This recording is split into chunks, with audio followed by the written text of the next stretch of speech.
3 sections. I'm going to start off by talking about some of the assumptions that I make about who men are. Because remember, it doesn't matter what, theoretically, where we come from, we all work with a self. And we all have either unconscious or explicit understandings of what the self is.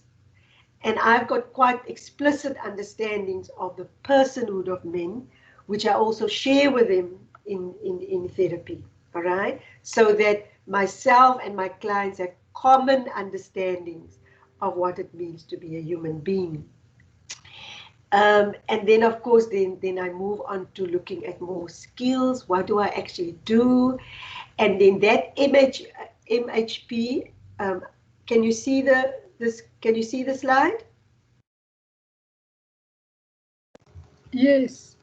Yes, okay. I can see the slide. Okay, so MHP stands for Mental Health Practitioner. Again, in the wide sense, I'm also going to reflect on mental health practitioner factors, because we know anecdotally and in the literature that psychotherapists struggle with boys and men during the therapeutic encounter. There's some tensions, there's some difficulties apparently to connect with boys and men. So in this, the outline of this presentation, then I'm going to stop after every section, and then that's the time when you can then, I would like you to make comments about in your chat function about the ethics. What ethical principles come up for you? You remember, because in this presentation we're looking at working with men and boys from an ethical perspective, all right? But now I want to go back to the title of this webinar. I say in the title, what psychotherapists can learn from men. So I want to make it very clear that I'm not presenting myself, this is not a model, and I'm not presenting myself as an expert. What I am presenting is to clarify what I do. What am I doing to adapt the conventional therapy, the therapy that I've been trained into? How do I adapt this? And so this is very much what I've learned, and it's an ongoing organic process. So that's what I'm going to be sharing with you.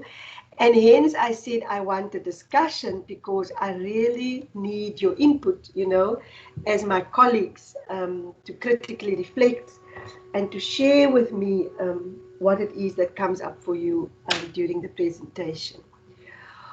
All right, so I saw a hand. Are we still good? Can I still continue? We are seeing Mulekwa Mamukele's screen, not your screen on our side. Oh, okay. Okay, so okay, I think she needs to mute herself. Oh, I see. Okay. Okay, let me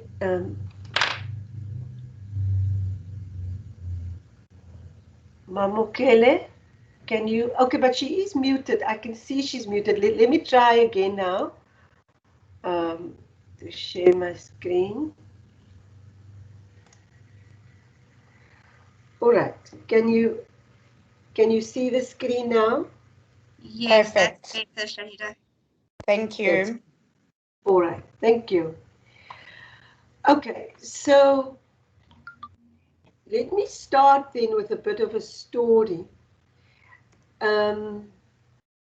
Last year in 2019, October, I had to stand in for my line manager at UNISA's alumni event that was held in Cape Town. So I agreed to be the keynote speaker on condition that I can turn the event into something that I can relate to. And of course, it became a male-focused event, all right? And this event was then so well received that I was then invited to repeat the same sort of action-packed keynote address at UNISA in Pretoria. So then I flew up to Pretoria in November, the next month, all right? Let me just change my screen, because instead of speaking, because I remember I was asked to speak at this event, I actioned the keynote address by taking the over 100 men that was at the hotel in Cape Town, and I took them out into the courtyard to do a team building activity. Now, so these are some of the men that was at this keynote address and who attended the function. So instead of speaking, as I said to you, I was then I was doing this activity with them, and you can see there the team building required that they focus, they had to concentrate, and they had to communicate to successfully complete the task.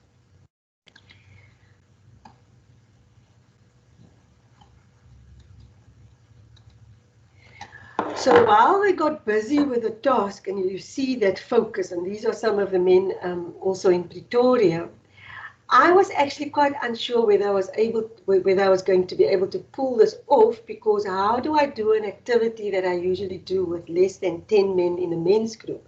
How do I do this with so many men, you know, in a confined space? But as you can see, ladies and gentlemen, from these pictures, that the men, they got engaged with the, and these are men who are, they're not familiar with each other. They are relative strangers, and I was a stranger to them. But this calculated risk that I took at this alumni event was based on years of experience then with working with boys and men. Remember, I facilitated my first men's group in 2009 at UWC, and these were mostly Xhosa-speaking young undergraduate students who populated these men's groups. And it was their commitment and excitement in these groups that helped me to persevere, because 12 years on, I'm still relatively peerless, you know, in doing this, this work. But it's from that kind of background that I was able to, I guess, pull off this event. So then, after we completed this activity, we then went back into the hotel room to debrief and to discuss. And as you then can imagine, ladies and gentlemen, I then could not get these men to stop talking, all right? And so they then spoke about how they experienced the activity. They had a lot to say. And then, what I then did was to link what they were saying to some of the key pointers that was published in an editorial earlier that same year. In June 2019, an editorial was published, and the title was "Men Are Emotionally Competent." And so we discussed, then I discussed with these men, why is it that I say that men are emotionally competent? And these were some of the pointers, you know. So let me move on now to some of the things that I want to elaborate on, which has to do with the assumptions that I make of men. So, as we all know that men in South Africa, particularly black men, have been constructed as dangerous and bad. And we've got the literature to back that up. South Africa very much are up there in terms of being a rape capital, a murder capital. And I don't even have to say anything about gender-based violence, all right? So, and then besides the enormous amount of negativity that surrounds being a man in South Africa, the literature also confirms that psychotherapists have conflicting feelings towards men. Okay, and so, and then I don't know if she's Professor Nduna, but I've been reading some of her literature, and she's looking at the role of father absence among women in South Africa. And she's done some research in Mpumalanga about women and girls and father absence. And so, especially in South Africa, women and therapists might feel quite intimidated by men and less sure of themselves with men in the psychotherapy room. All right. And so we also hear anecdotally and also in the literature that the only feelings that men engage in are anger and aggression. So, and these assumptions then might make it quite difficult to form positive alliances with men. And so the question then that I ask is, who are men?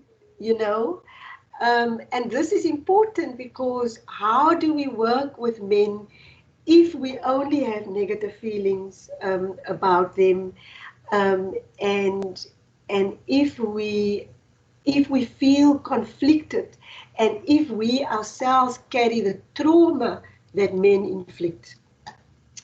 So, in case you think that I'm only talking about these very smart men, who probably forms a very small population of the South African context, I was also involved with men who are actually incarcerated at Paulsmoor Prison.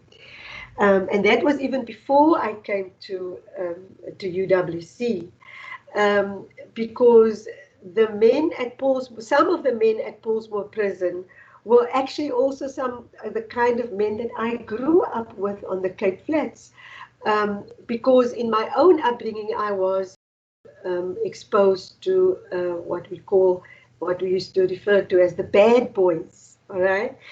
And so, but so what do I do then, given that this is the negativity and this is the problems that the literature says we have about men?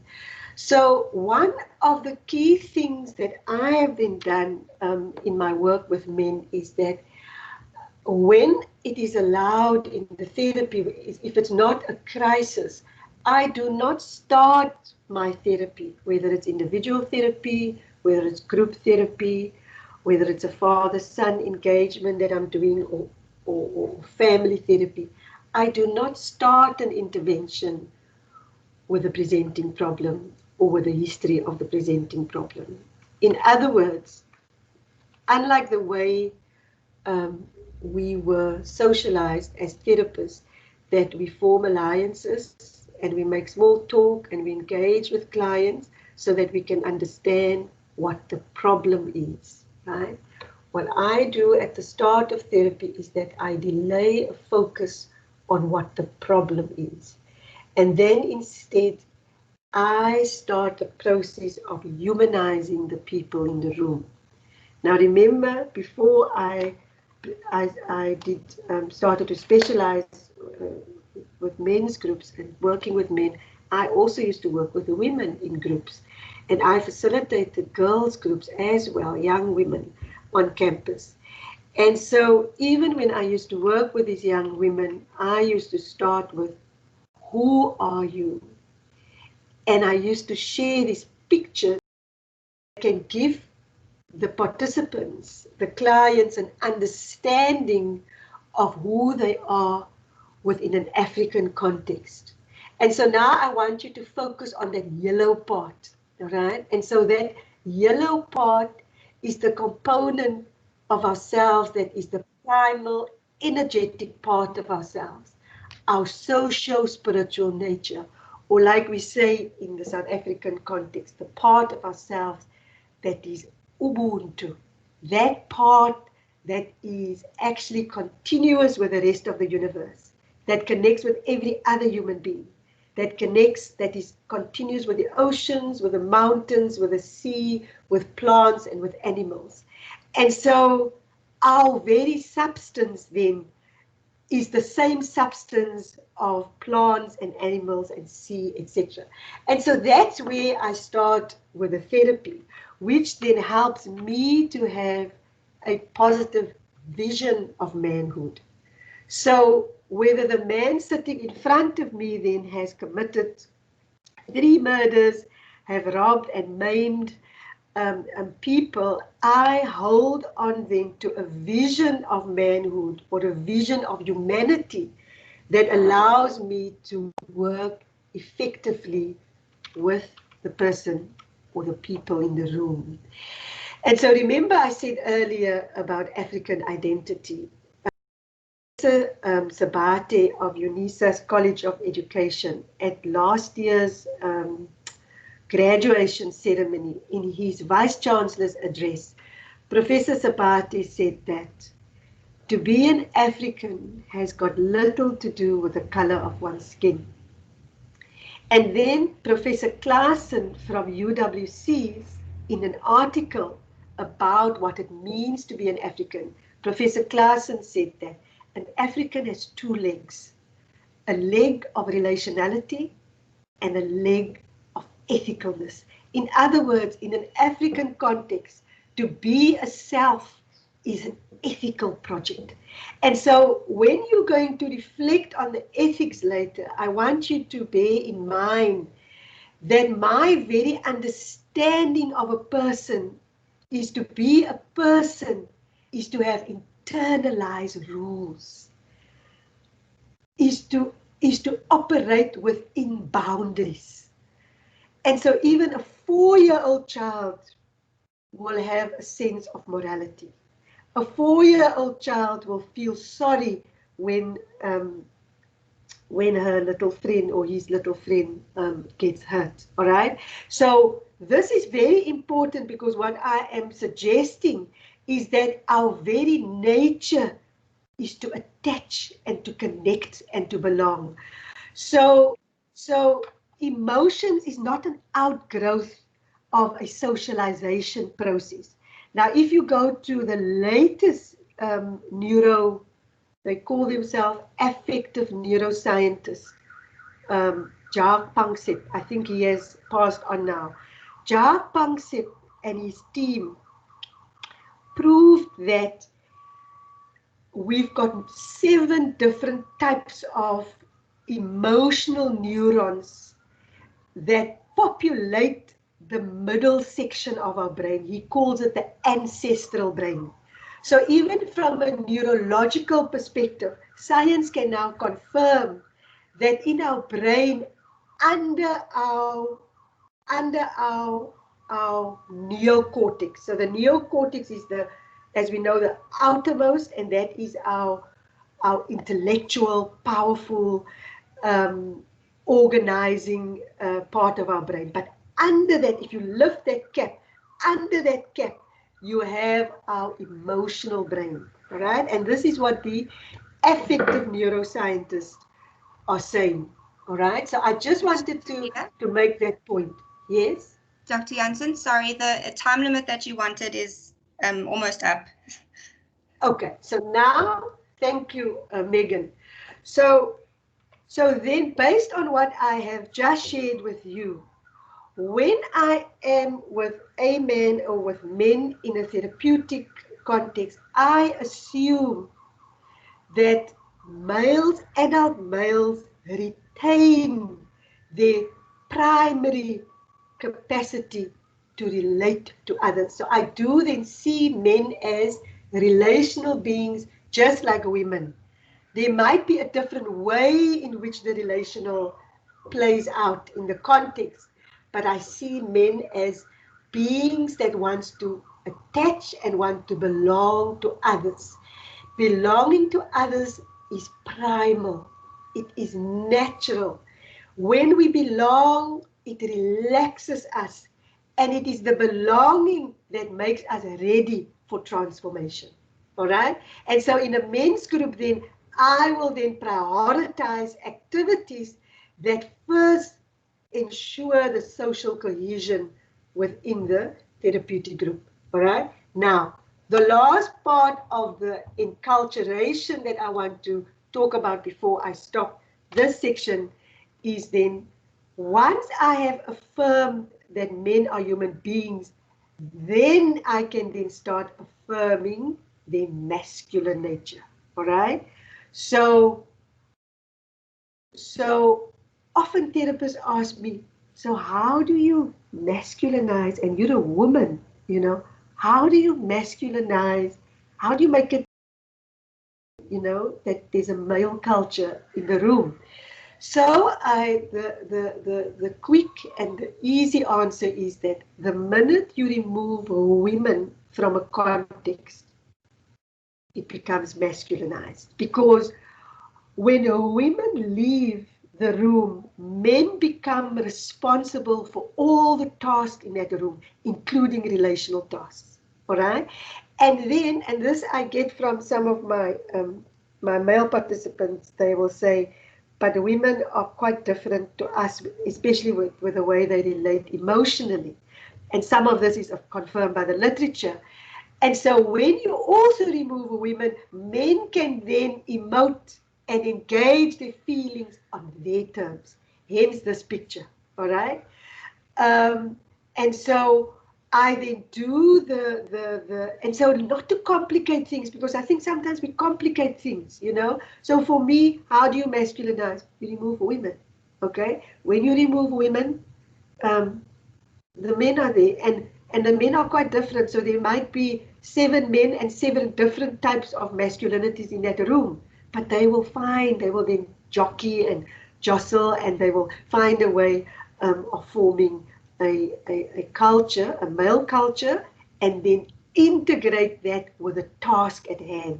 And so when men start to, when they enter a men's group, it is very clear the purpose of this group is to engage your emotions. It is not to sort out your partner. It is not to deal with the kids.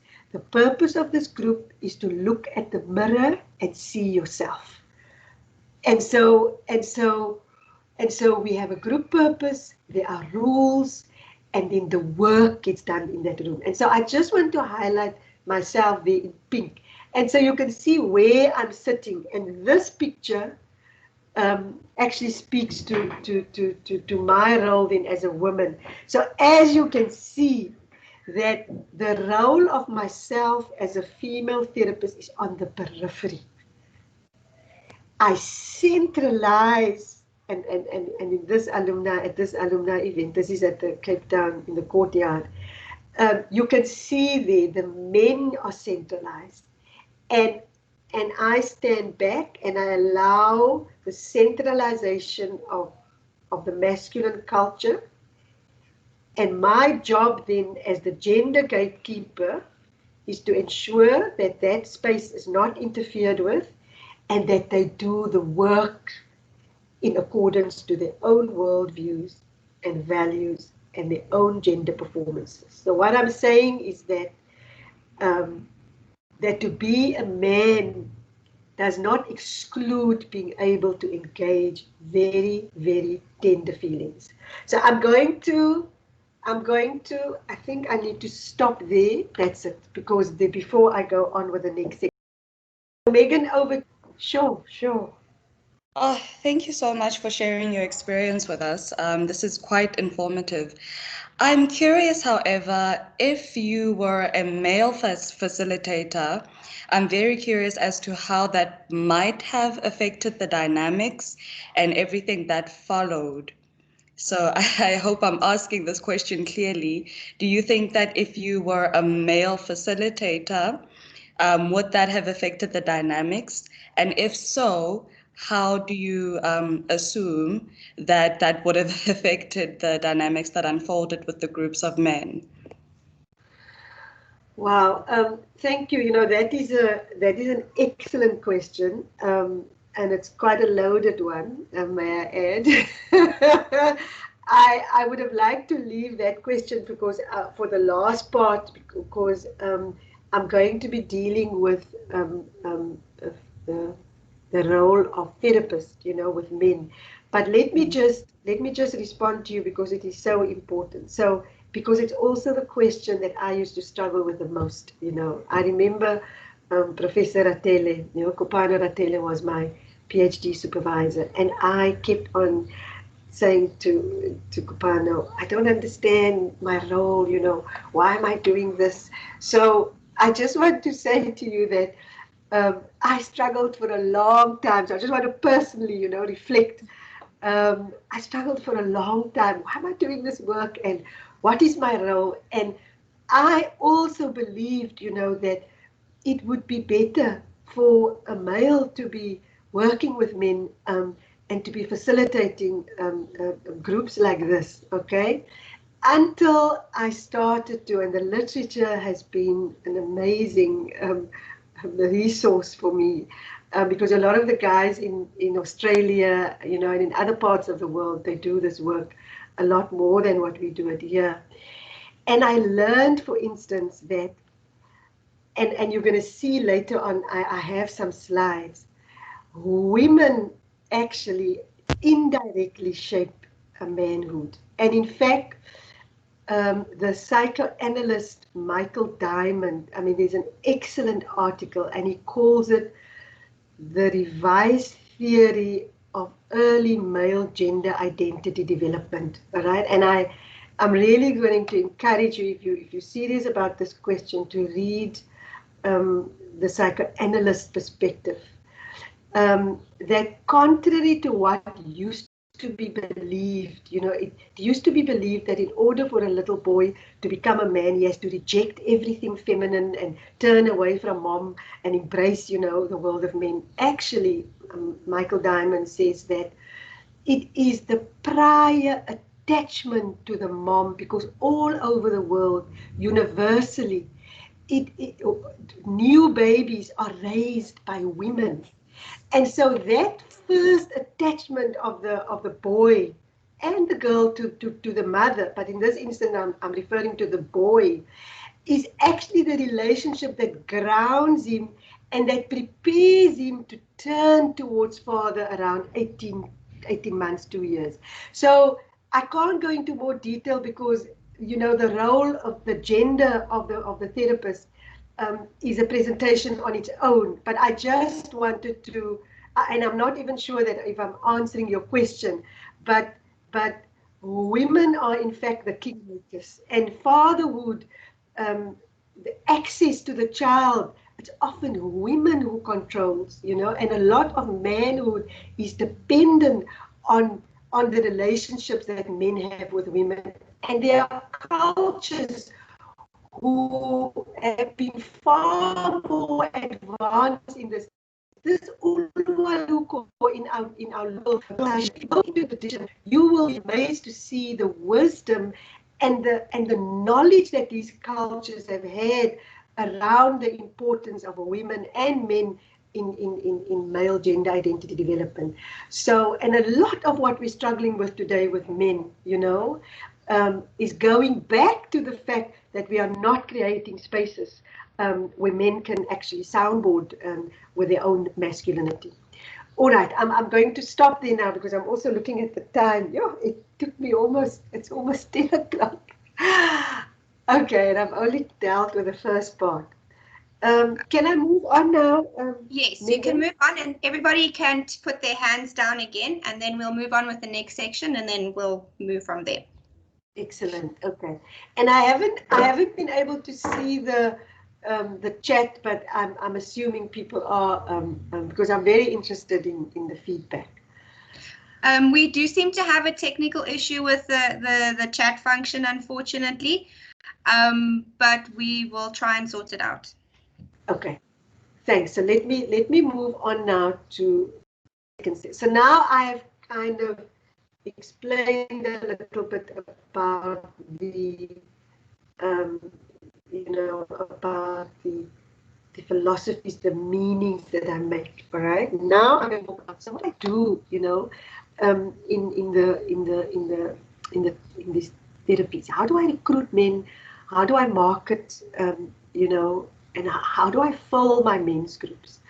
So let me just share some images again with you. I use a lot of visuals, all right? And I find that working with men, and I know I'm generalizing, please excuse me, but for ease of talking, I also, for instance, this anger workshop, this I asked, there was a man who helped me to design this flyer. So I engage with men quite a lot, right? In terms of what do men want. So I ask, right? I work with visuals even in the room, and I will ask a man, instead of talking about these issues, you know, I will ask him to draw the iceberg. So I have large pieces of paper with me, and you know, and crayons and stuff, and I'll say, can you draw? And then I often ask them to draw the anger or to draw whatever they're aware of, you know, and then we start. So it's quite experiential, the way that I work. I love this picture, you know, it's Ubaba, and it's because it's so visceral, and I find that fatherhood is important to most men, and most men bring into therapy issues with their children, their son, their own manhood, their own self-esteem, and of course in South Africa, sure, I mean there is so much male-related trauma. And I found when I was at, I think now of this young Xhosa speaking male, he was so young, and he felt so ashamed of being a man, you know, because of what's out there in the media about men and about black men in particular. So yeah, so working with men, I use visuals. I'm quite active. I draw, and the other thing that I love with working with men is that I use a lot of humor, you know. What I find also is that we might be busy in a men's group and discussing something quite sad, you know, and getting into loss and the abandonment of the father and the aggression of the mother, whatever we're dealing with. And then suddenly there might be a joke, or somebody might crack up, you know. And far from it being an avoidance, I found that there was a particular way in which men tend to regulate their emotions, and I tend to go with it. As some who know me, I also laugh quite loud. You know, I'm quite expressive, and I find that that's quite welcome and useful in my work with men. I don't have to feel that I need to mute myself. All right. This is a shot that I took, and I got permission from written permission from this client years ago. This is a shot from an actual therapy session. What you're not seeing is that he's crying, and he had been a very nice middle-class family. He had been terrorizing his family with his escalating drug addiction for years. And then when his mom, and it's usually the mother, when she came to me, I asked her, where's the father, or is there any male figure? Because that's what I do.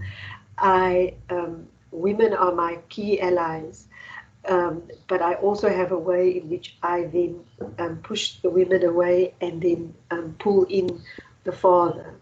And of course, we eventually traced the root of his drug addiction to a time when his very well providing middle class dad started to abandon him emotionally, and we could trace it right back to that time. And so that's why I started with father-son treatment with him and his dad, and then eventually he went off on his own for treatment, and the father then came into my men's group, so that the father can work. So I also work quite intergenerationally, and I find that quite useful. What I also do is what they call the parent-child dyadic treatment. So I put the father and the son together, and they literally have to learn how to have a relationship you know, because you can't do that with just drilling down with an individual trying to, there's a space for that, right? So I do the individual therapy and the drilling down into the deep stuff, but I also do a lot of systems work. And I've got an article now that confirms that, contrary to what psychologists are taught to believe, that emotions is this deep, subjective, internal experience, right from the get-go. He speaks about mirror neurons, that our neurons do not just fire when we are doing an activity. Our neurons also fire when we watch somebody else. And that is actually how he theorizes the child starts to learn what they are feeling, all right? And so a lot of what we experience of feelings is actually an interpersonal and not an intrapersonal, an exclusive intrapersonal process, right? So that's a little bit about some of the techniques. The first session, for instance, of a men's group. Now, this picture it was taken when at a training that I did, group therapy training. And so I had men and women, but what I did was I separated the trainees, the male trainees, and they were doing this exercise. And you can see again there the focus, right? And the bonding, and the literature calls this type of bonding, they call it activity-based intimacy, and confirm that men more than women, although obviously women also, but men are more likely to enjoy an activity-based intimacy. And so you can see how I use that. I often set my first men's groups off like this, where we break the ice, we bond, cooperate, we be present, we get to know each other, and then we do that humanity thing about who we are. All right? Very clear contractual agreements. I don't have a picture of it now, but at UWC, I used to have little contract booklets, all right? And we used to go through those booklets, and they used to sign it off and countersign each other's booklets. So again, you know, working in a very visceral, physical type of way, and really prioritizing the bonding. So this is what I wanted to say, just a little bit. I mean, obviously there's a lot more to say.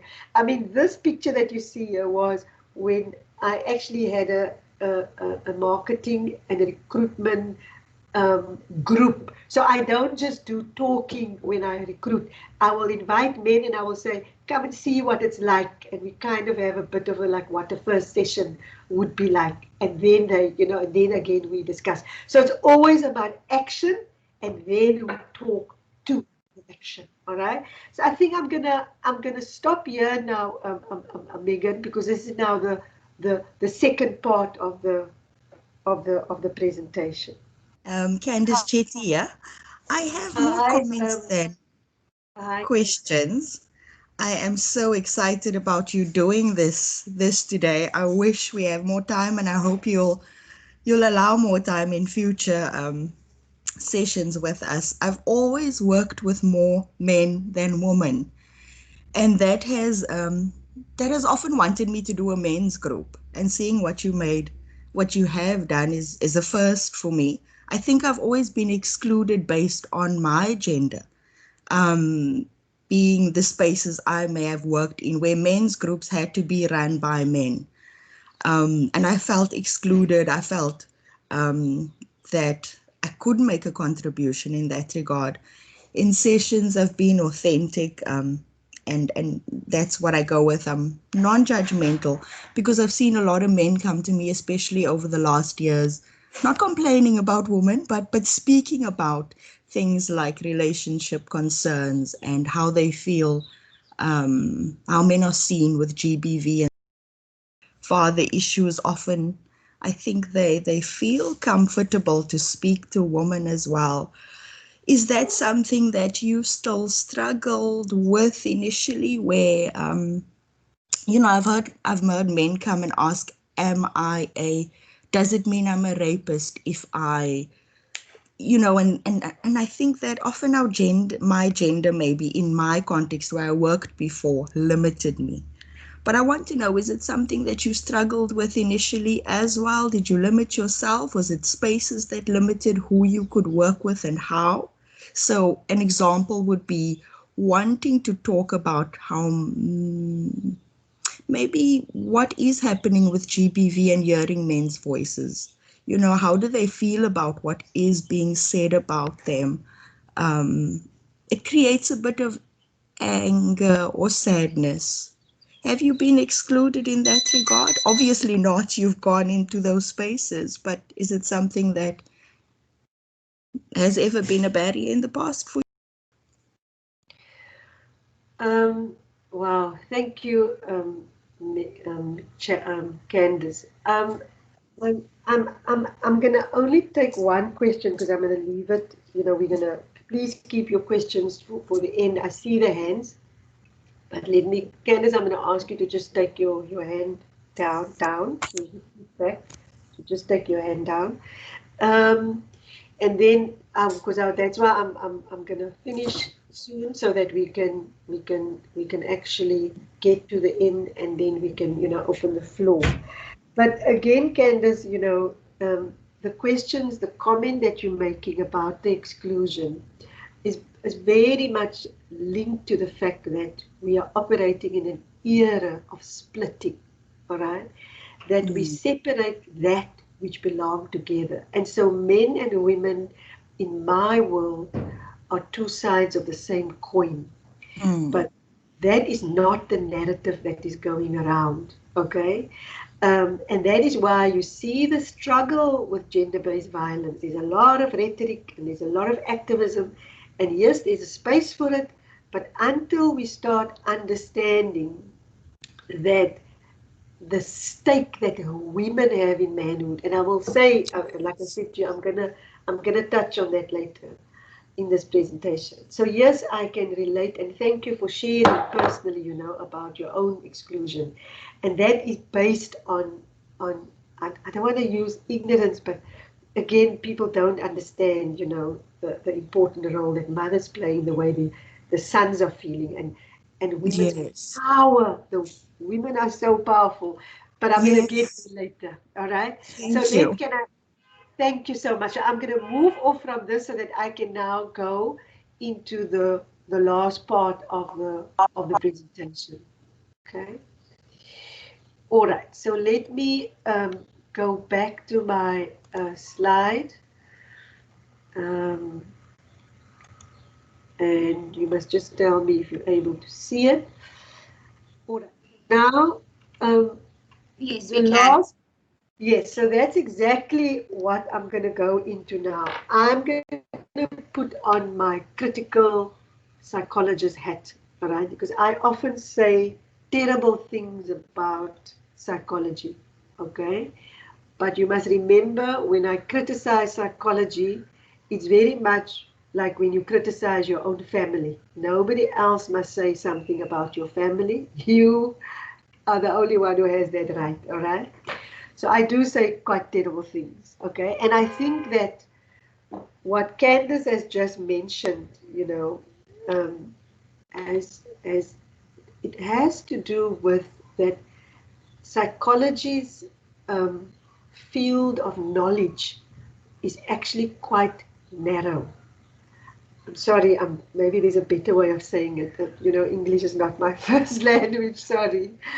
But for instance, I find that psychology positions itself generally outside of people's cultures, and people's spaces.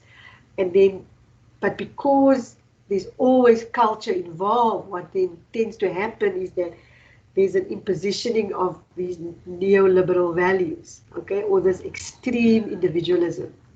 But let me go back to let me say something about women, all right, and men. So we're living in a country where we have very high levels of females with unresolved father wounds. And so what you find is that there's a lot of negative feelings towards men because it's unprocessed stuff, okay? And when the mother with unprocessed father wounds, from a psychoanalytic perspective now, when she holds that baby boy, in her arms and she's got unrelated father wounds, what do you think happens? All right. And so we have nowadays, and there are some researchers who are researching the extent to which your women are denying children access to fathers. All right. And so you have this aggression often denied, and we tend to locate aggression and violence only in men, and in black men in particularly. But fortunately, and I've seen quite a bit now of literature coming through looking at women's relational and indirect violence, all right? And so if we're not going to allow women to heal, all right, we're going to have the overwhelming or the devouring mother, all right? And we see a lot of that playing out. We see a lot of female narcissists, all right? And the withholding of love. And what we forget is that women do not need the kind of formal power that men have. And I'm really, again, I'm generalizing, please, people, all right? Don't hold me to this. But generally, I find that women have this relational, and it's also confirmed by the literature. They are dominant in relational spaces, and female approval is critical to manhood.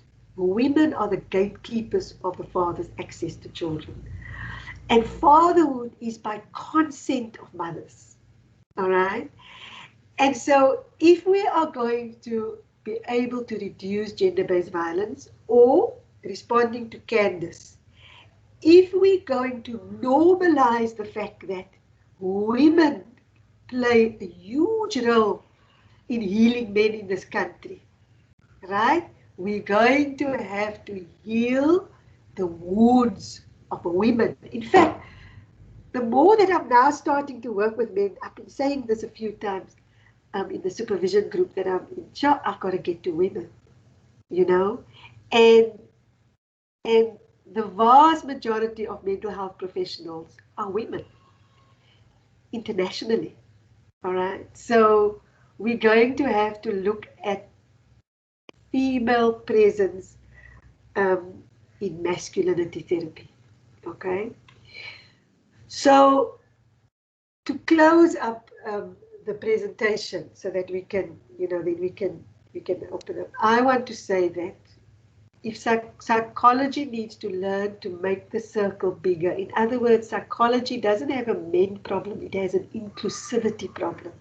Okay, it has a time and space problem. Okay, then it excludes culture, it tends to exclude people, economics.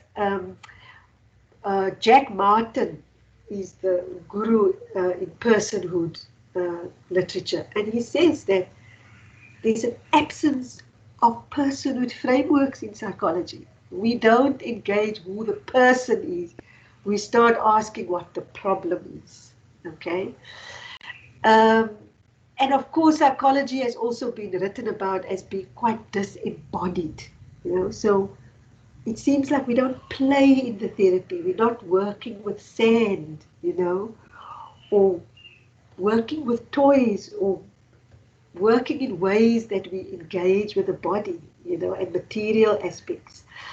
And that is also why psychology often universally has been said to collude with power and to be part of the apartheid systems and race systems, etc. Psychologists have been known, to be part of a lot of things that are quite atrocious. All right, and then of course, again, what Candace alluded to is this thing that women are seen in a particular way as separate from men, but this could also be because of the feminization of psychology. All right. And perhaps we are imposing feminized discourses on our male clients, something to consider. these authors, Morrison, Gorges and John, writing from the UK, they said that psychology seems to be so feminized that the male trainees in psychology are questioning whether this is a discipline for them. Okay. The literature also confirms that there are attitudinal and skills deficits among mental health professionals when it comes to working effectively with men. All right. And then, of course, I've already mentioned the high levels of male-driven violence and father absence among girls is not helping us get to men. Okay. So in conclusion then, to bring this presentation to a closure so that we can discuss this, is that we can only transform that which we belong to. And you can hear from Candace, she sees herself belonging to men. All right. And so the minute you see that you are part of something, so we have white people in this country who see themselves as part of South Africa, who see themselves as part of black people or pink people or green people. Okay. And they play a transformative role in South African society. And so we can only transform that which we belong to. And a lot of the challenges we actually have with men are rooted in false dichotomies and reductionisms, right? We see ourselves separate in so many ways, and actually we are not, all right? And then we separate, for instance, the structural cultural from the psychological. I mean, really, you know, and many of you can identify with me. I mean, we had a client faint in one of the therapist rooms, and she fainted out of hunger. Okay. I mean, I just think of this one boy now that comes to mind. He was so young on campus, and he didn't have money, he didn't have transport money, and he dropped out of the men's group, you know, because he couldn't come to campus to attend his classes, and therefore he couldn't attend the men's group any longer. So how can we separate the material, you know, our material trauma from our psychological trauma? If we look at Maslow's hierarchy, right at the bottom of Maslow's hierarchy, is hunger, physical, but belonging also belongs right at the bottom, because in an African context, belonging is primal. Our nature, the way we are put together, is through belonging, right? And we also, like I alluded to earlier, we separate men from women, and that is not true, right? Our fate is intertwined. And then also in this presentation, I shared 3 levels of competencies required for successful masculinized psychotherapy based on my own experience. We need cultural and philosophical resources besides the range of theories, psychological theories that we are so well versed in. So we got to become also sociologists and anthropologists, and we need to be politicians. We need to understand power, all right? And then we need practical skills that is adapted to whatever context, male context we find ourselves in. And then as practitioners, it behooves us to become more self-aware and to attend to our own gender wounds. So if you have father issues, you know, please grab the nearest box of tissues, you know, because you are not going to be able to engage men effectively unless you attend to yourself first. So I'm going to leave it there. Thank you so much, ladies and gentlemen. Let's open the floor for discussion. Thank you, Megan. Dr. Shahida, thank you so much for the presentation. I think that I met you at one of the SACHI conferences that we attended some 3 years back. And when I was part of the CPD group training that you presented, I was blown away, overwhelmed. I was everything, because I think that I grew up in an environment where I saw a lot of challenges between what basically happens between fathers, boy children, and all of that. And perhaps my question to you currently is, I'm a social worker, so I'm not a psychologist. These these tried and tested skills that you perhaps have, could we as social workers also make use of in some of our say therapy sessions, or in some of our in some of the groups that we actually come across, so that we are able to perhaps try and assist male clients. But I also, that is my question, but I also want to make a comment and say it is amazing work that you're doing. And I think that the structure, perhaps the focus could be on men, but I see how us women can make a contribution. But I also see how the work that you put in here could be beneficial for any therapy work, any therapy work, even for female individuals that want to come and attend to certain aspects of their life through the therapy. Thank you. Yes, I agree with you. Let's take a few questions, and then I can respond, Megan. Maybe shall we take about 3? That's fine. That's how you want. That's fine. Can I go from the top of the list?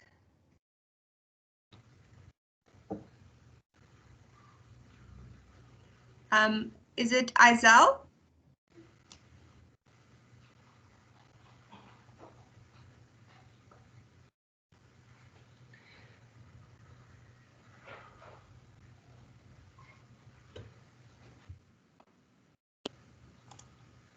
Okay, anyone can go.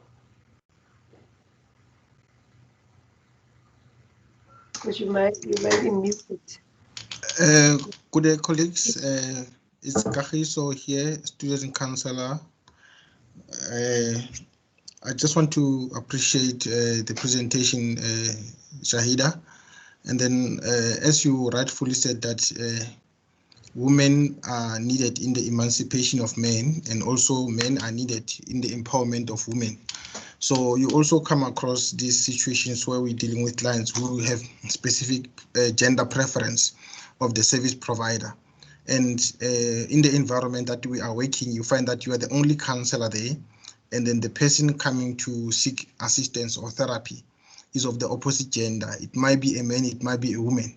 But now, since we're talking mostly about men, you find that there are men who are not comfortable breaking down their issues with other men. So what can we do in order to help men to come out and deal with their issues? Because as we say that that the main issues that they are confronted with, they are intertwined, and you find these multiple layers that they are dealing with. Yes, it might be childhood issues, it might be a relationship with their fathers and relationship with other males. And now they come into the therapy session, you are the only counselor. In trying to give service, we are avoiding to do harm by continuing to assist such students or such clients who seek assistance with their maybe gender related issues as males, and then you are also a male in front of them. How do we get around that issue other than referring and also respecting the scope of practice? Thank you. Yes, good question. Thank you. All right, the next person, you can still take one more.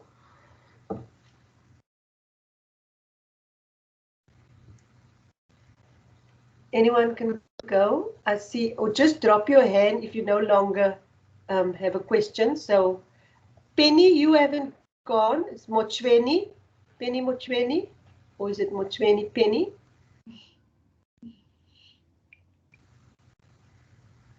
Or anybody, you can go. Deborah, you also have your hand up. Yes, I did. Thank you. I don't have a question, but I thought I better jump in before Dr. Shahida closes the session. I think I just want to say that I found this presentation very, very useful and informative, especially when compared to other models of working with clients. And I too am a social worker. I think what I appreciate about this model, Dr. Jansen, is that it moves away, and this was most profound for me, it moves away from an approach of looking for a problem, a diagnosis, and a treatment. And I think what you have brought us today is to move away from the problem, because very often we locate the problem within the actual individual. So your approach, what I've learned from it is that the focus is less on locating the problem and rushing towards a form of treatment, but to first understand the personhood and to I think what's fundamental about your work is that your first session doesn't even address the problem, because already people are coming into a space that might make them a little anxious. And what a surprise when you hear that your therapist is interested in who you are and not the problem by which you're identified. Thank you. Okay. Can I just thank you so much, Deborah. Even though yours isn't a question, I think that your comment requires some response from me. So I'm going to take the first three now that I got. The first was from the social worker who asked, that social workers would also like to make use of this. I think that, and when Megan introduced me, she said, I worked for 7 years at UWC, and that is where I was inspired. Now, inspired is the word. So when I was at UWC, there was a context that I think for the first time affirmed me as a human being. And so although it's a university, now I'm at UNISA, there's no comparison between UNISA and UWC, just in terms of resources. UWC is a lot poorer, relative to UNISA. But there was, what I miss about UWC was that sense of community and connection. And so I was also at UWC. So the model there that we had was I worked very closely with the academic support service, with the disability section, with leadership and development, and also across discipline, like with the social workers. There was a time when some of the social workers students came to do the internship there with us. So it was actually that kind of context, So I think it's necessary that we keep to certain boundaries, but I also think, and I'm going to use a term now, and this is for the lady who asked, that the social workers also, we must strive to become what the literature refers to as T-shaped professionals. A T-shaped professional is a professional that is very much grounded in their own discipline, but they also have cross-disciplinary knowledge and cross-disciplinary networks. And that is why I'm saying psychology must make the circle bigger. It must get out of its little lager or its, and actually connect with social workers, connect with the community, connect with people, right? So that's I'm not sure if I'm answering you. And of course, I think I would be, we should be working with social workers with these kind of skills. The second one, Kagiso, when he said that women are needed in the emancipation of men and vice versa, women need. Kagiso, what you are raising is the issue of what I refer to as gender as a resource of healing. when a girl presents with, and I've seen it with the young men also on campus, they have had terrible trauma with their parents. I don't think we have any idea in our family systems in South Africa how broken, how impoverished we are relationally. And we know our material poverty is dire. There are children going hungry to bed in this country every night. Millions, there are many people starving in this country. But what we often don't emphasize is the extent of the relational poverty. So for a woman to be in the presence of a male who is healthy, who's not drunk, who can listen, who can relate to her, who can understand the problem that she's discussing, that in itself is the healing. Because part of the problem is also the conceptual confusion in psychology, that we don't even understand what healing is, and we complicate things. Healing is when we appear on a regular basis in each other's presence, and we follow rhythms and rituals, and we can talk and we can relate, and that in itself, it contains us. It brings a space for us to talk about our trauma. So yes, men may not be comfortable with other men, but it's because we actually need to create a space.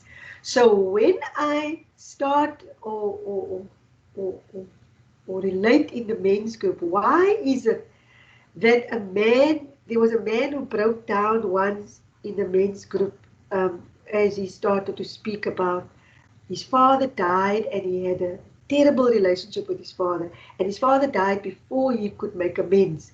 And so there was a sudden death of his father, and as the guys in the group were asking him about this, he started to break down, and he cried profusely, and maybe he cried for the first time in his life. This was a 40-year-old man.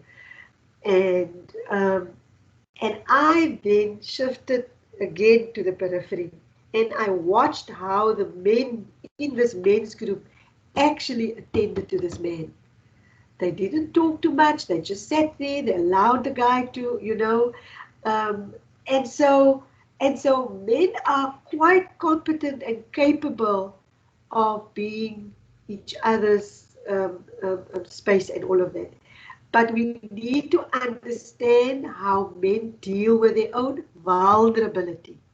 And so a man in the presence of other men, in terms of societal norms, he has to maintain a certain his masculinity. He protects his masculinity, and that is understood. And so if you want a man to let his guard down in front of another man, it must be negotiated, and you must create a safe space. And so yes, there is that where the man is not comfortable with another man, but it's also because we do not have the skills in how we address directly male vulnerability. Okay, so that's how I want to respond. So there were some other ways in which I wanted to respond to you, but it slips me now. Let me speak to what Deborah, her comments highlights some significant things. Okay. Where do I start? I think that somewhere I also read that if you look at the centuries of trauma that we have about where our self was attacked. So you can understand colonialism in many ways, but for me, colonizers do not just occupy land, they also occupy psyche. Okay? And so we have intergenerational trauma about the attack on our psyche. And so when I open the space in a therapeutic setting, even when I work one-on-one, I first address who you are. And many of the clients, you can see as we start discussing, wow, the sun is inside of you. You are like the moon, okay? The oceans move through you. That is why we are affected when we go to the sea. And we are affected when we go to the mountains, right? Even we've been so disconnected from nature, but we are nature. And so why is it that as psychologists we think we need to drill down into people and extract what they are, what they're feeling, and why do we think there's a barrier that we need to overcome? Because we forget that a human being is an expression and an extension of nature. Nature is expressive. We are expressive. Nature will tell you what is wrong with it. We will proclaim to the world what is inside of us. So when we struggle, we need to ask ourselves, should we not first affirm who people are? So what happens often in the men's group, we will, we do all these activities about bonding and, and who you are and all of that. And then at some point in that same session, a guy might start disclosing why he's there. So in other words, when I affirm the person for who they are, they themselves start to take responsibility and start disclosing. No, but Shahida, this is why I came. Shahida, I want to talk about this, but this is how I treat my wife. And I feel very guilty about what I did to my son. Okay? Or I wasn't there for my daughter. And like we say in Afrikaans, hulle pak uit, and I didn't even ask what's the problem. What I did was to create the safety. I do the negotiations, clarity of purpose. I make a boundary. The men know that I don't speak to their partners. They know whatever they disclose to me, even if I have to have contact with their wives, I'm very explicit. I say, like the one guy said to me, but he wants his wife to have contact with me. I asked him, why? Why do you need her to have contact with me? Well, what do you think? Why is that? Why can't you explain to her what's going on here? So I'm very explicit and I'm very direct because I'm dealing with a person and I make certain assumptions that a 4-year-old can pick up what's going on with me, Shahida, a 4-year-old, because we feel each other out. And I think because we, like Jack Martin say, we lack conceptual frameworks of personhood. We do not know who's sitting in front of us, but we are busy there with diagnosing and treatment. By the way, diagnosis and treatment is necessary. At times, medication is necessary. Remember, I work within a normal, usual, expected therapeutic frame. Okay, so I'm not anti-diagnosis. I'm not anti-treatment. But like Professor Vikram Patel says, most people who come to us, Professor Vikram Patel is a psychiatrist, world-renowned psychiatrist. He says most people who come to us, they come with life problems. They are not disordered. Why do we approach people as if they are disordered and they need a diagnosis? All right? We all know we must do the diagnosis and we deal with all sorts of things that we have to conform. That's fine. I'm not encouraging you not to conform. What I'm saying to you is that you first need to establish who the person is before you start pulling apart the problems of the person. All right. Okay. I think I've made that point enough. Let's take some more questions. Shahida, if I may come in again, it's Kagiso again. Maybe to make a comment also on what Candice raised, that she should not feel bad when men sometimes don't want females in their groups, because it happens, as you indicated, that sometimes they want a safe space, but it's just in the mind. It's not that she being a woman or a female, she's going to block the process of healing and also assisting in the groups, because at first it might be the element of trust, but as time goes, they learn to trust and also embrace her in their groups. I've seen that a lot, that I also have female clients who would prefer males than having other females assisting them. So as professionals, as counselors, it happens that you are the only one who can assist, and you are the only one who's running that group. But men being men, and then few as we are in the profession, we might not be able to be everywhere. So there are other groups that you will be able to run, and the same men who said you might not be part of their group are the ones who will also be inviting you back into their groups. So it happens that it's just the element of trust. When they have established trust with you, they will allow you in their space as well. Thank you. Okay, but let's take you, Kaksa, but let me respond to that, all right? So I think my understanding of life or reality, for me, reality is on a spectrum, and reality is, it's paradoxical. Whatever you see, the opposite is in there. And so, and that I get from my own cultural socialization, all right? I do not see the world in mechanistic terms. Or let me paraphrase the authors who say that most cultures in the world, most cultures in the world belong to, they're orientated to the world in a two-tiered way. A tier of meaning, a level of meaning, and then their own individual level. And so most of us then are socialized that there's the meaning frames of our cultural dynamics, and we fit who we are into that meaning frame, right?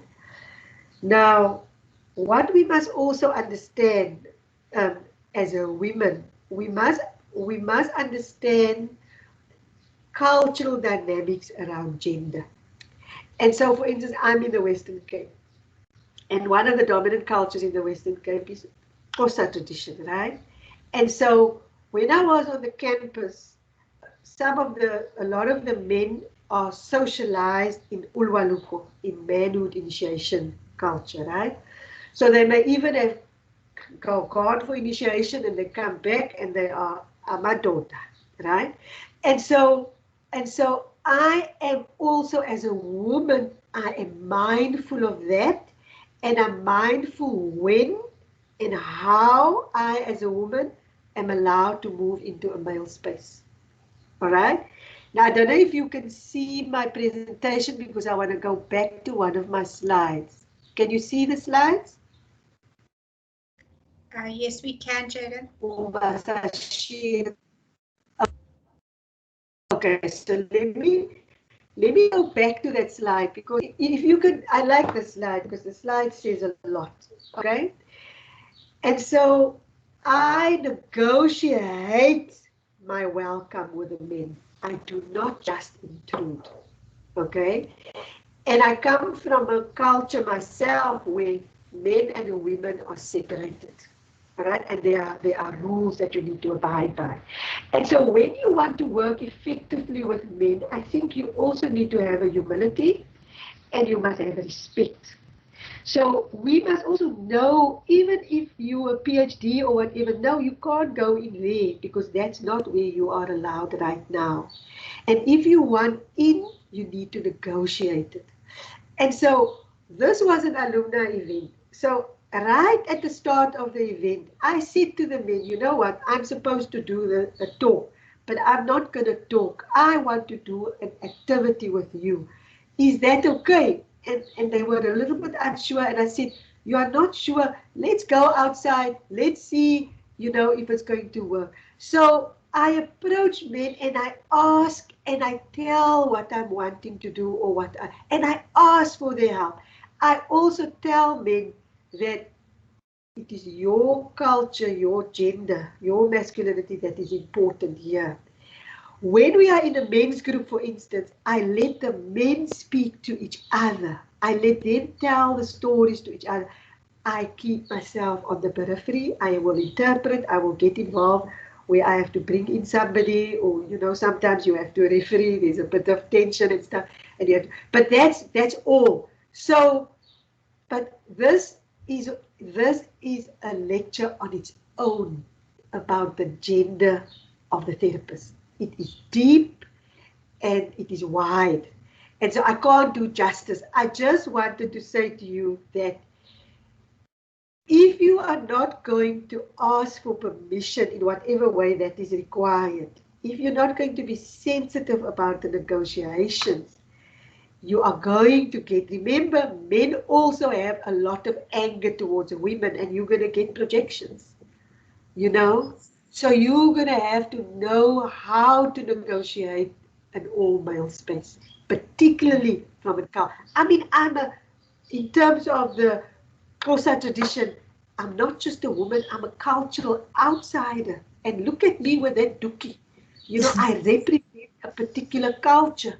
So I need to be mindful about who I am, you know, and what I evoke in other people. So I've got to know how to. So it requires a lot of self-awareness, right? And it requires obviously a lot of skill. So I'm gonna leave it there now. Thank you.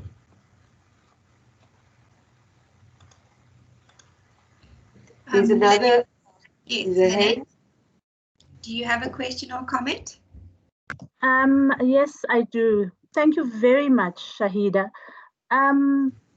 It's quite interesting. I am very much passionate about groups myself, and I am a psychologist and I work at Wits University. We have interns as well running groups there. I'm quite interested in knowing how long do your groups run for, the process itself, how long do you set a time frame or not? I like the structure. I like the fact that it is purely a male group, how you start and just to get to know the people. And that leads me to my next question. I'm also wondering, what do you call the groups? Is it just a men's group? And do they, it sounds to me like they bring different issues, which I think it's quite interesting and profound. And I think because of your experience, you are then able to facilitate and work with that. I'm not sure how it could work with people who are starting the therapy, like interns, for instance. So yeah, that's my comment / question. But thank you very much for the presentation. Okay. All right, I hope you can still see the pictures because, and I may have missed some of what you asked, so you can just ask again, all right? Okay. I don't know if you can see the picture that I've got up here. So it really matters what you call groups. Yeah. Okay. It even matters the language that you use in general. So again, I'm going to reference Professor Vikram Patel. Okay, Professor Vikram Patel says most people are coming with ordinary. In fact, I see myself reflected in the clients that I see. I mean, the issues that they bring is the issues that I've worked through or still working through. Okay, so again, I don't keep that strong distinction between myself and the next client, all right, or the client. So it matters what you call it. Professor Vikram Patel himself says he doesn't talk, I don't talk about depression with my clients. I don't find it useful. I don't talk about trauma. I ask, what is it that you're feeling? Tell the story. Okay? Oh, this is what you are feeling. This is what you are. Because I don't find it useful to use a language of pathology. Okay? And I will never run a group and call it a depression group. I will never call it a sexual abuse group. I will never call a group an eating disorder group. I'm sorry, you know. For me, in terms of my own worldview, going back to the fact that we are African, in other words, we are relational, ethical beings. It does not sit with my vision of who you are to call the group that you're going to do a depression and anxiety group. For me, it is an offense culturally. Okay? I think you must also remember the culture that I've been socialized with is very similar to an African culture. In African tradition, what you name the child is going to come through. It's an oracle. Okay? And so I work also with a high cultural consciousness. So for me, I'm not going to name something because I know it might come true. And so I'm aspirational in the way that I name things and name groups. And so I want to go back to this picture. So I'm aspirational about who men are. So when I come into the group, I see, even if I walk into Paulsmoor, I see the potential. All right? Because I believe that who we are a mystery. And we're a vicegerent of something on this earth. You know, we are meant to make something manifest. So I don't call things bad things. I call it a men's group, you know, and I like calling it a men's group because immediately the men know it's a men's group, so there's no women, you know, allowed in the group. So that's what I want to say about naming it. How many sessions? It depends on my context. When I'm on campus, it's semester long. So these are brief sessions, okay? And it also depends on your context. In South Africa, especially on campuses, all right, people come with highly complex, layered levels of trauma, all right? So that is why I have it. It's very brief and it's also very structured. And my role is very directive because I must keep a lot of that psychodynamic fallout. I can't allow it, okay? Because there's only 7 sessions or 10 sessions, all right? And I haven't done a proper assessment in terms of the ego strength and so on that is in the room. And so I then facilitate rather than the strengths and the bonding, because those students didn't come there for long-term treatment. They are coming there because they need to be academically functioning. So I'm very clear about what the purpose is. The purpose is not long-term therapy. The purpose is to get people functioning. Sometimes to get a guy functioning, you need to allow space so that he can actually have a catharsis about the trauma of the father. And I have had groups where in a very short space of time, we went right into that father that beat the living daylights out of him. And you see how the other boys, how the other men, you know, identify. And then quickly I have to make sure, you know, that we come out of that and that we don't linger into the deep trauma too long, because the context doesn't allow it. And so psychotherapy has to be context sensitive. I don't know if that's making sense. I also have more your middle class, older men. They can come for long term. Then I have a more open process kind of psychodynamic type of therapy. Do you I don't know if I'm answering your questions. You are. Thank you very, very much, Shahida. So I'm assuming the campus ones are closed groups as well. You know, again, I will negotiate, because remember, you have a huge problem of populating those groups.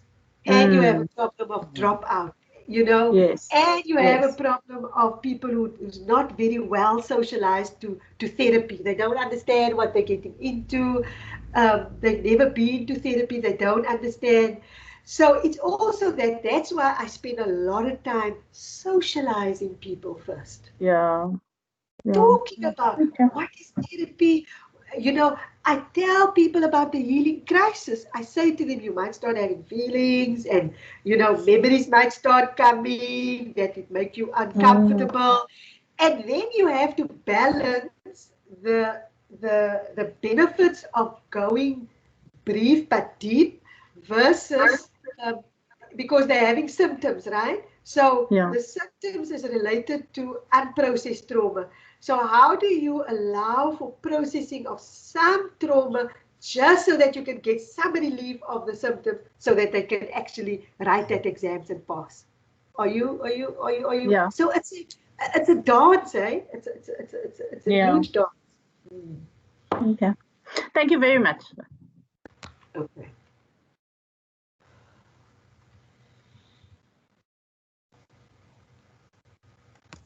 All right, last question before we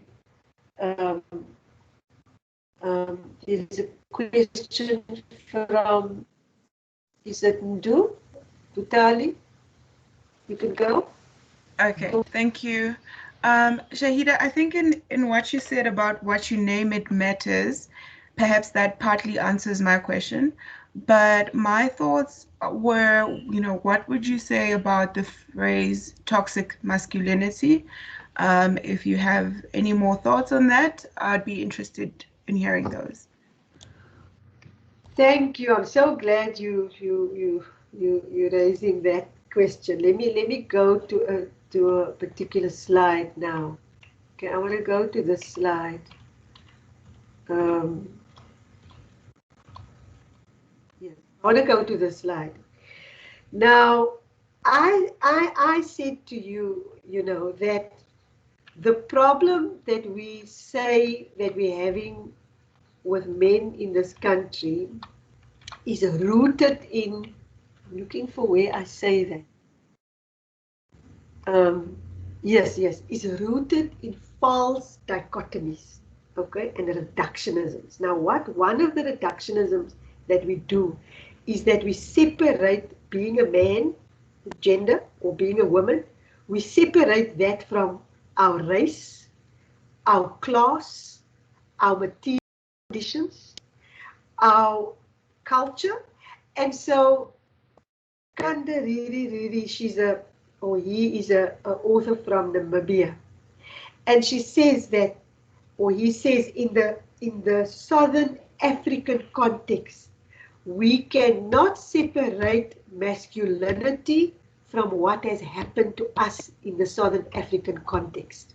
Okay, and so what we often refer to for me as toxic masculinity is stuff that is connected to the racial injustices, the huge amount of trauma that we as a people experience, and we reduce it and it comes to rest in men. And so I don't use terms like toxic masculinity. I don't find it useful, And you must also remember there's debate even around what it means, what it really is. There is an agreement about what that is. But I know when people use it, they talk about, the bad and the negative things that men do. But I think if we speak about men, we must talk about black men, white men, black men, way. And we must also have a way of conceptualizing the political trauma, the poverty, the inequality that comes with being a man or comes with being a woman in this country. If you are not going to, for me, contextualize it in that much broader contextual frame, then I'm not interested in the debate because it's not going to be useful.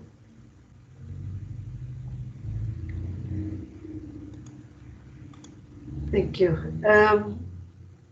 Can we take one last one, Megan, before we close the session? Hi, Dr. Jansen. It's Akona here. As you know, I've been a huge fan of your work, so what you've presented here today, it's exceptional. I just wanted to find out from you, what have been some of the testimonials that you've received from the men that you've seen? Okay. Thank you. Let's thank you, Akona, and it's nice to have you here. Let's take Courtney.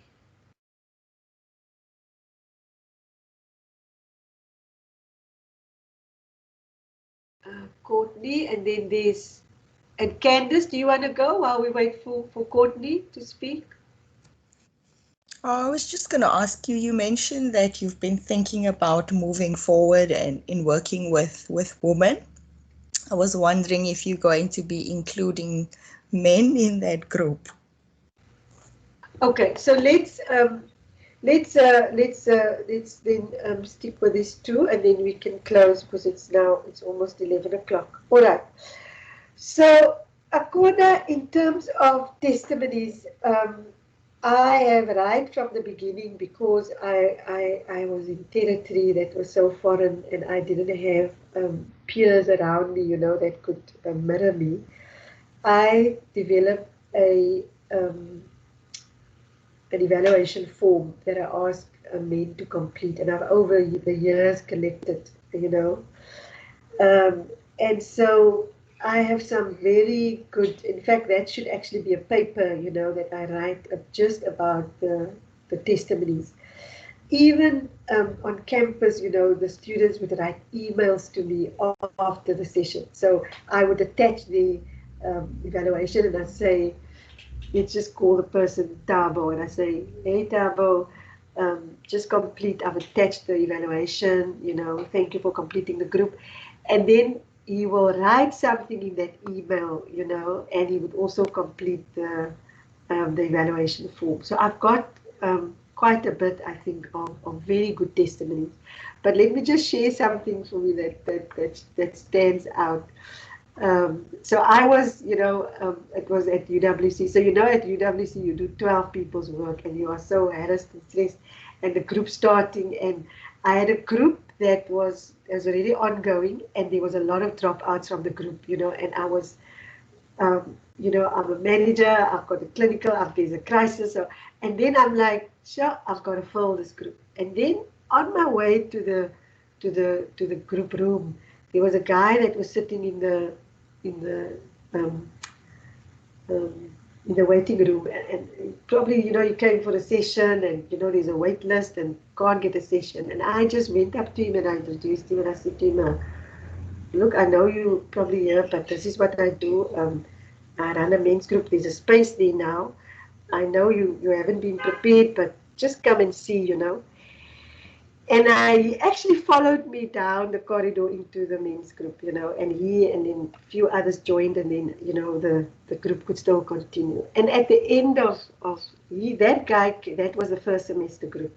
At the end of that semester, that guy came back and he joined the second semester group. And one of the things he said in his evaluation, he wrote it on his evaluation, he said, thank you for hijacking me that day from the waiting room, because that's what I did. I mean, that's not the way you prepare somebody to go into a group.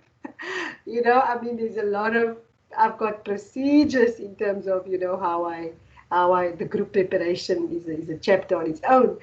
But that day I was just desperate, and I just, like, thought, this guy looks like a guy that can come into the group. And so, I mean, he thanked me, for hijacking him from the waiting room that day. And he never went back for his individual therapy. He felt that, the group was kind of meeting his needs. So I just wanted to give you a taste of that. In terms of working with women, Candice, and mixing it up, I've also run mixed gender groups, but I think there is a strong case to be made, both in terms of my own experience, what I'm reflecting the genders. We know just anecdotally our behavior change in mixed gender settings, okay?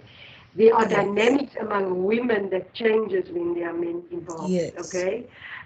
In fact, I just read an article, and women are shy to talk about this. I just read an article where they actually measured the levels of aggression among women around competition for men. So it is not just men who changes in the presence of women for the competition of female resources in a group.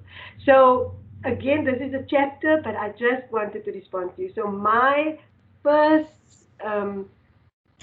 prize would be to actually have a group of women, and perhaps to have, because at the moment I'm busy negotiating with a guy that I want to pull in, a psychologist, to co-facilitate a group with women, and then he becomes the alpha male in the room and the transference object. You see, so I am looking at something like that. But thanks for asking. I see, Sister Tiro, I can't now, I need to close, but I see your hand is up. Sister Yes, Shahida.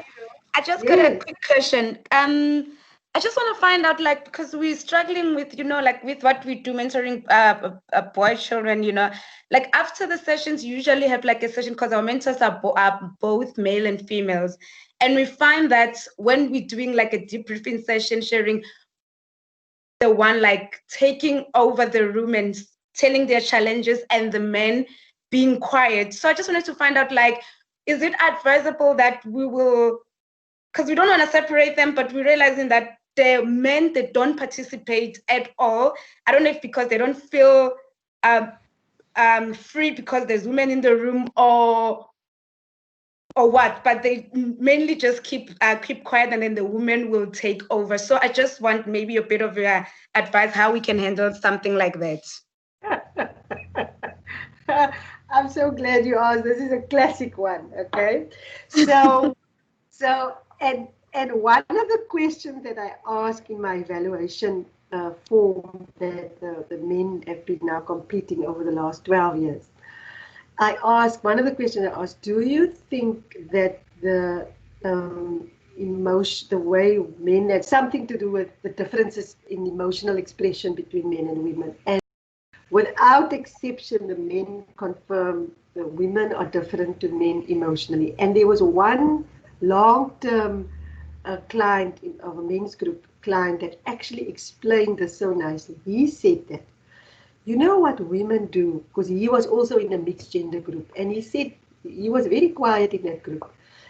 The reason why, and I'm so glad that the literature confirms and makes a strong case why we can mix women with men, and there's also a place for that.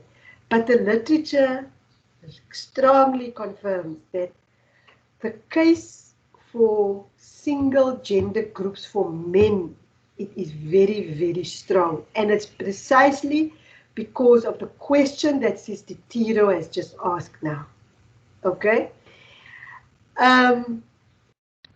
Women, when it comes to emotions, they jump into it. They don't just jump into it, but they jump in and they go deep and they and they deal with the feelings. Okay?